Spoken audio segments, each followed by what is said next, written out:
By using a tap tightener, remove the old taps from the basin.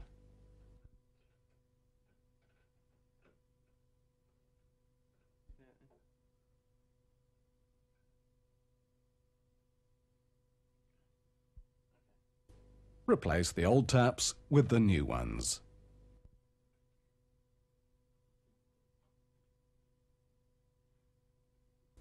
For ease of demonstration here, we've shown how the tap is connected away from the basin.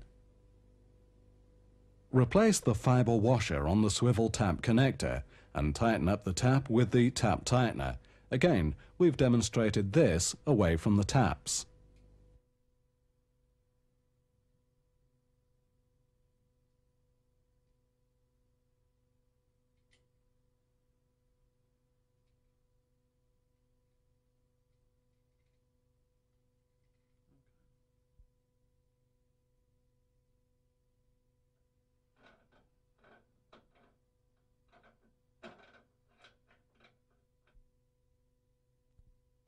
Replacing tap washers and reseating taps.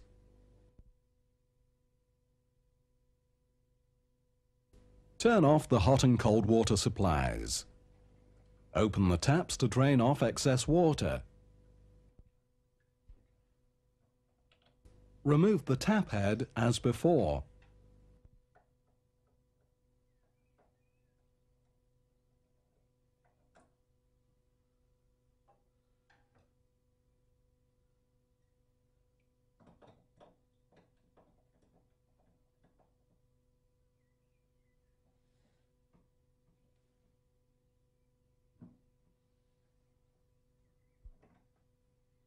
Don't be too concerned about small amounts of water when removing the tap heads.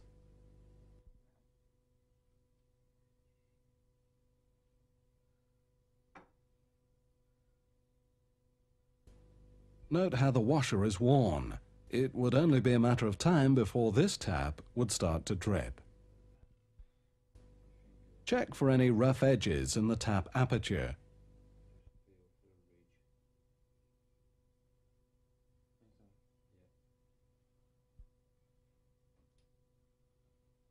Insert your universal reseating tool. Tighten with the locking nut.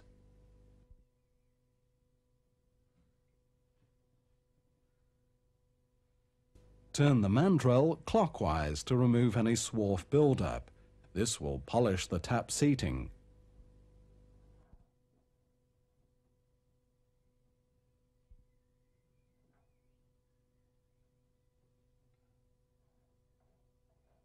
Now remove the reseating tool. Replace the rubber tap washer. Make sure that you replace like with like, as there are many different shapes and sizes available.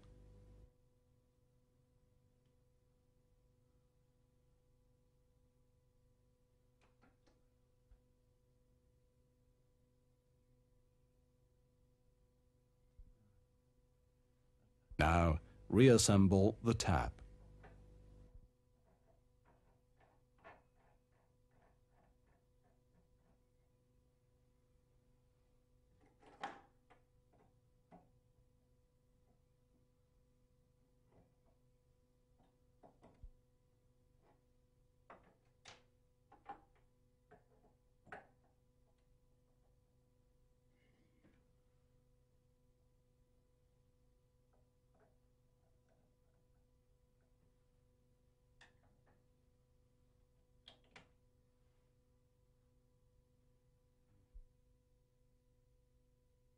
Changing a ball valve.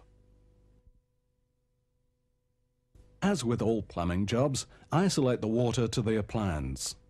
Remove the cistern lid and flush. Disconnect the ball valve by removing the retaining nut at the side.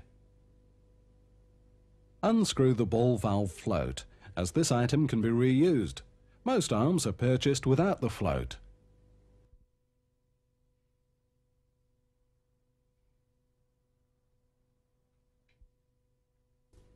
Screw the float onto the new arm.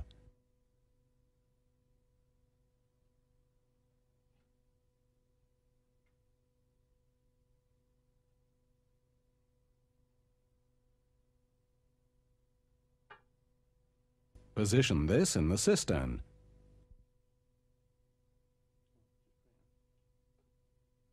Adjust the back nut so that the fitting extends to the correct distance through the cistern.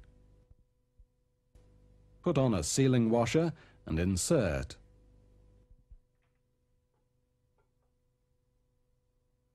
Connect to the locking nut and hand tighten.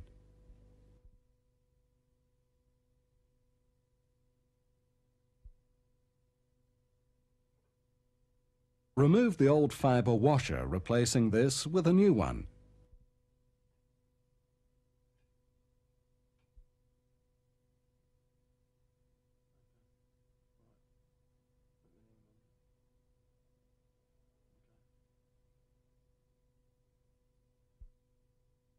To maintain a watertight seal, offer the swivel up to the fitting, taking care not to cross-thread it.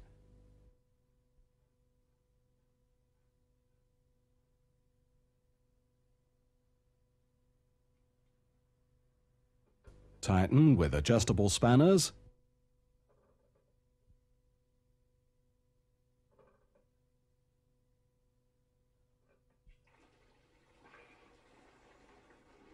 Turn on the water supply and fill up the cistern. Fitting a service valve. It is advisable to fit service valves to all water-consuming appliances. This will make isolation easier. Here we're fitting a service valve to an outside tap. As before, turn off the water supply and drain down.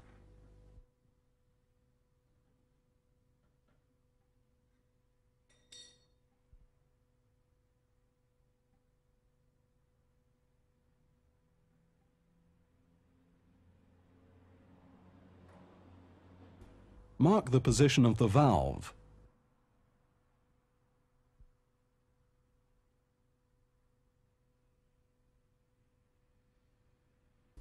Now remove the tap from the wall.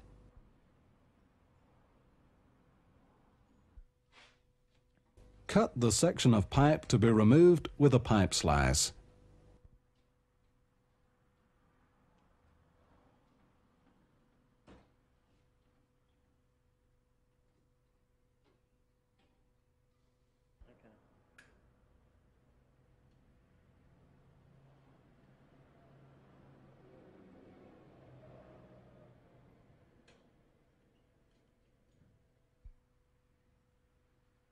Fit the nuts and olives over the pipework and smear with sealant paste. Fit together and tighten by hand.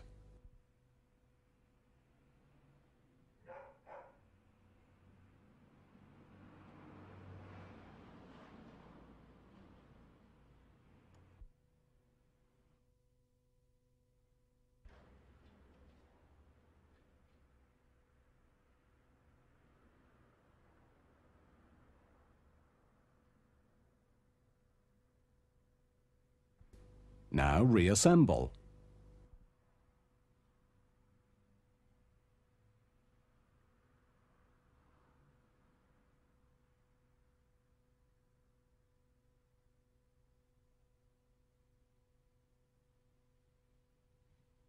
Refit the tap back to the wall.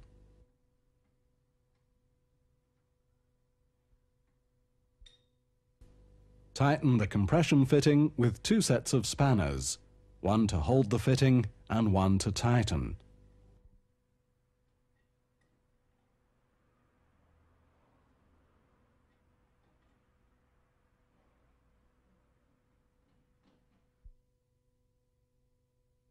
Turn on the water supply and test the isolating valve.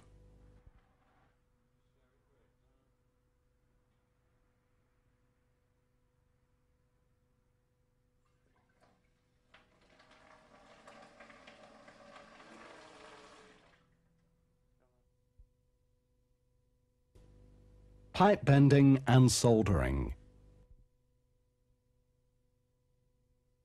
There are 2 types of plumbing joints: a compression fitting, which consists of a nut and olive. When the nut is tightened, it compresses the olive onto the pipe. Remove the nuts and olives from the fitting, fit these to the pipe, Smear sealing paste around the top of the copper pipe.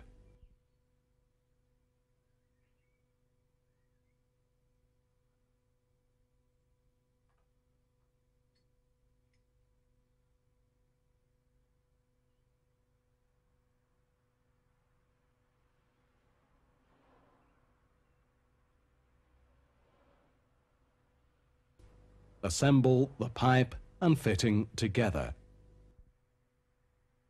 Hand tighten the nuts to the fitting, then with 2 pairs of spanners, tighten up the fitting.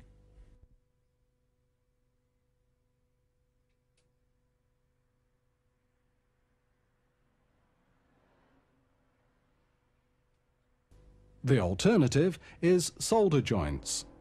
Spread a liberal amount of flux onto the surfaces to be soldered together.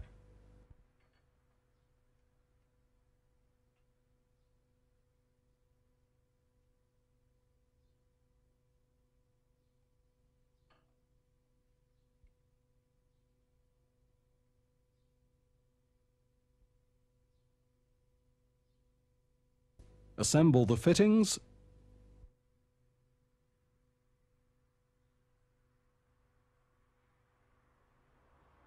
Heat the areas to be soldered, remembering to use lead-free solder when joints come into contact with drinking water. Apply the solder until the joint is full. Wipe over the pipework when it's cooled with a dampened cloth. As with the fittings, there are 2 ways to bend pipes. Firstly is the pipe bending spring. Insert the spring into the pipe.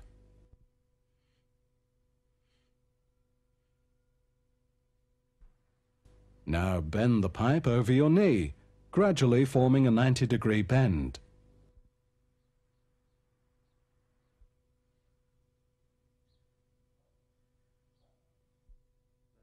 Take the bend just past 90 degrees, then reduce it back.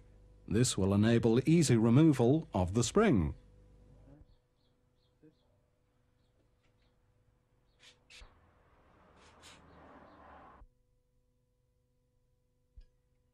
Secondly, there is the pipe bending machine. These can be purchased from merchants or hired from tool hire companies.